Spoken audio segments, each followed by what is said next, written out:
ಯಾರೊಬ್ಬರು ನನಗೆ ಪ್ರಶ್ನೆ ಕೇಳ್ತಾ ಇದ್ರು, ಸರ್ ನಾವು ಕೂಡ ಓದ್ತೀವಿ ಬಟ್ ನೀವು ಕೂಡ ಓದ್ತೀರಿ, ನೀವು ಹೇಗೆ ಹೆಚ್ಚಿಗೆ ಸ್ಕೋರ್ ಮಾಡ್ತೀರಿ ಸರ್ ನಮ್ಗಿಂತ ಅನ್ನೋದು. ಇಲ್ಲಿ ವೆರಿ ಸಿಂಪಲ್ ಅರ್ಥ ಮಾಡ್ಕೋಬೇಕು. ಪ್ರಶ್ನೆ ಪತ್ರಿಕೆಯನ್ನು ತೆಗೆಯೋರು ಪಠ್ಯಕ್ರಮವನ್ನು ನೋಡಿ ತೆಗಿತಾರಾ? ಇಲ್ಲ. ಪಠ್ಯಕ್ರಮವನ್ನು ಅರ್ಥ ಮಾಡ್ಕೊಂಡ್ರೂ ಕೂಡ ಅದರ ಆಚೆಗೆ ಪ್ರಶ್ನೆ ತೆಗಿತಾ ಇದ್ದಾರೆ. ಮತ್ತು ಪ್ರಶ್ನೆಯನ್ನು ಮುಂದಿನ ಬಾರಿ ಏನು ತೆಗಿತಿದ್ದಾರಲ್ಲ, ಆದರೆ ಪ್ರೀವಿಯಸ್ ಇಯರ್ ಕ್ವಶನ್ ಪೇಪರ್ಸ್ನಲ್ಲಿ ಇರುವಂಥ ಥೀಮನ್ನು ಇಟ್ಕೊಂಡು ಪ್ರಶ್ನೆಗಳು ಬರ್ತಾವೆ. ಈಗ ಅದೇ ಕ್ವಶನ್ ರಿಪೀಟ್ ಆಗಲ್ಲ ಅಂತ ನಮ್ಗೆ ಗೊತ್ತಿದೆ, ಬಟ್ ಅದರ ಮೇಲ್ಗಡೆ ಬೇರೆಯಾದಂತಹ ಪ್ರಶ್ನೆಗಳು ಬರ್ತದೆ. ಸೊ ನಮ್ಮ ಮೊದಲನೇ ಪ್ರಶ್ನೆಯನ್ನು ನಾವು ಓದ್ತೀವಿ ಈ ರೀತಿ ಪ್ರೀವಿಯಸ್ ಇಯರ್ ಕ್ವಶನ್ ಪೇಪರ್ಸ್ನ ಇಟ್ಕೊಂಡು. ನಾವು ಪ್ರಶ್ನೆಗಳನ್ನು ಓದಿ ಆದಮೇಲೆ ನಾವು ಅದರ ಒಂದು ಹೆಡ್ಡಿಂಗನ್ನು ಬರ್ಕೋಬೇಕು ನಮ್ಮ ಸಪ್ರೇಟ್ ನೋಟ್ಬುಕ್ ಒಳಗೆ. ಮೊದಲನೇ ಪ್ರಶ್ನೆ ಚಲನಚಿತ್ರಗಳು ಮತ್ತು ನಿರ್ದೇಶಕರು ಅಂತ ಇದೆ, ನಾನು ಇದರ ಹೆಡ್ಡಿಂಗನ್ನು ಬರ್ಕೊಳ್ತೀನಿ. ಇನ್ನು ಎರಡನೇ ಒಂದು ಕ್ವಶನ್ಸ್ ಇದೆ, ನಾವು ಸಂಪಾದಕರು ಮತ್ತು ವೃತ್ತಪತ್ರಿಕೆಗಳಿಂದ, ಇದರದ್ದು ಒಂದು ಹೆಡ್ಡಿಂಗ್ ಕೂಡ ಬರ್ಕೊಳ್ತೇನೆ. ಇನ್ನು ಅದೇ ರೀತಿಯಾಗಿ ಇನ್ನು ಮೂರನೇ ಪ್ರಶ್ನೆ, ದಟ್ ಈಸ್ ಆಕಾಶವಾಣಿ ಎಂಬ ಹೆಸರನ್ನು ಸೂಚಿಸಿದವರು ಯಾರು ಅಂತ ಕೇಳಿದರೆ ಆ ಹೆಡ್ಡಿಂಗ್ ಕೂಡ ಬರ್ಕೊಳ್ತೇನೆ. ಇನ್ನು ಏಳನೇ ಪ್ರಶ್ನೆ, that is the Bengal gazette ಅನ್ನುವಂತಹ ಪತ್ರಿಕೆಯ ಒಂದು ಹೆಸರನ್ನು ಬರ್ಕೊಳ್ತೇನೆ.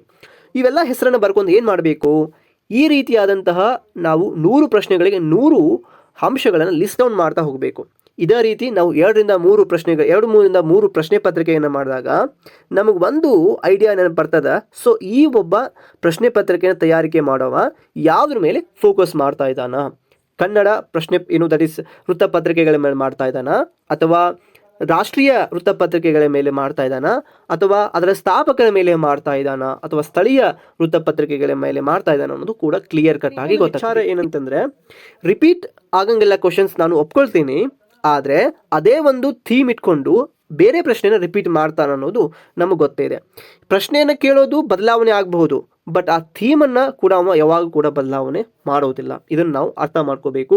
ಸೊ ಐ ಹೋಪ್ ಈ ರೀತಿಯಾದಂತಹ ಪ್ರಶ್ನೆ ಪತ್ರಿಕೆಯನ್ನು ನೀವು ಏನಾದರೂ ಪ್ರೀವಿಯಸ್ ಇಯರ್ ಕ್ವಶನ್ ಪೇಪರ್ಸನ್ನು ಈ ರೀತಿಯ ಒಂದು ವಿಧಾನದೊಳಗೆ ನೀವು ಬಿಡಿಸ್ತಾ ಹೋದರೆ 100% ನಿಮಗೊಂದು ಏನು ಓದಬೇಕು, ಏನು ಓದಬಾರ್ದು ಅನ್ನೋದು ಒಂದು ನಿಮಗೆ ಕ್ಲಿಯರ್ ಕಟ್ ಆದಂತಹ ರೂಟ್ ಅಂತಂದರೆ ದಾರಿ ಅನ್ನೋದು ನಿಮ್ಗೆ ಗೊತ್ತಾಗ್ತದೆ. ಅಂದಾಗ ನೀವು ಉತ್ತಮವಾದಂಥ ಪುಸ್ತಕವನ್ನು ಆಯ್ಕೆ ಮಾಡಿಕೊಂಡು ಓದುವಾಗ, ಈಗ ಉದಾಹರಣೆಗೆ ಯಾವುದೋ ಒಂದು ಇತಿಹಾಸ ಪುಸ್ತಕವನ್ನು ತೆಗೆದುಕೊಂಡು ಓದ್ತಾ ಇದ್ದೀರಿ, ಅಲ್ಲಿ ರಾಷ್ಟ್ರೀಯ ನ್ಯೂಸ್ ಪೇಪರ್ಸ್ಗಳು ಅಂತ ಬಂದರೆ ನೀವು ಅದಕ್ಕೆ ಹೆಚ್ಚಿಗೆ ಒತ್ತು ಕೊಡ್ತೀರಿ. ಯಾಕೆಂದರೆ ನೀವು ಪ್ರೀವಿಯಸ್ ಕ್ವಶನ್ ಪೇಪರ್ಸನ್ನು ಬರ್ಕೊಂಡು ನೀವು ಸಪ್ರೇಟ್ ಆದ ಒಂದು ಪಾಯಿಂಟನ್ನು ಮಾಡ್ಕೊಂಡಿರ್ತೀರಿ.